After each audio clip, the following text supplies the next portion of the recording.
మొట్టమొదటిదమ్మా సోంపమ్మా. హుహు. సో, ఈ సోంపు గింజలు మనకు సంవత్సరం అంతా మార్కెట్‌లో దొరుకుతాయి. హ్మ్. డిపార్ట్‌మెంటల్ స్టోర్‌లో దొరుకుతాయి.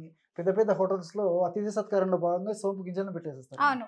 అంత అద్భుతంగా గ్యాస్ట్రిక్ ట్రబుల్‌ని సమస్యను తగ్గించేటువంటి శక్తి ఈ సోంపు గింజలకుందమ్మా. హుహు. సోంపు గింజల్లో ముఖ్యంగా మరొక ప్రధానమైనటువంటిది ఏంటంటేమా, దాదాపు 30%, 40% ఫైబర్ ఉందమ్మా. హుహు. ఈ గ్యాస్ట్రిక్ ట్రబుల్ సమస్య ఉన్నటువంటి వాళ్ళకు ఫైబర్ ఇలాంటి ఉన్నటువంటి ఆహారం తీసుకోవడం వల్ల మోషన్ బాగా జరుగుతుంది. ప్రేవుల కదలికలు బాగా జరుగుతాయి. హుహు. అదేవిధంగా తీసుకున్నటువంటి ఆహారం నుంచి గుడ్ బ్యాక్టీరియా బాగా ఉత్పత్తి అవుతుంది. ఇలా హుహు. మల్టిపుల్ బెనిఫిట్స్ ఉంటాయమ్మా దీనివల్ల. ఓకే. ఇంకోటేంటంటే ఈ యొక్క సోంపు గింజలో ఎనథాల్ అని చెప్పేసి ఒక కెమికల్ ఉందమ్మా. హుహు. ఈ ఎనథాల్ అనేటువంటి కెమికల్ యొక్క సుగుణం ఏంటంటే రక్తనాళాల్లో బ్లడ్ క్లాట్స్ అంటే హ్మ్. ప్లేట్లెట్స్ వల్ల గానీ, ఫ్యాట్ వల్ల గానీ, కొలెస్ట్రాల్ వల్ల గానీ వీటి వల్ల రక్తనాళాల్లో క్లాట్స్ రావడం వల్లనే గుండె జబ్బులు, మెదడు జబ్బులు, రక్తనాళ జబ్బులు వస్తుంటాయమ్మా. హ్మ్. మనం గ్యాస్ట్రిక్ ట్రబుల్ సమస్యకు ఈ మందులు వాడుకోవడం వల్ల హ్మ్. రక్తనాళాల్లో ఏర్పడేటువంటి ఈ యొక్క పుడికలు ఏవైతే వాటిని కూడా కరిగించేటువంటి శక్తి ఉందమ్మా.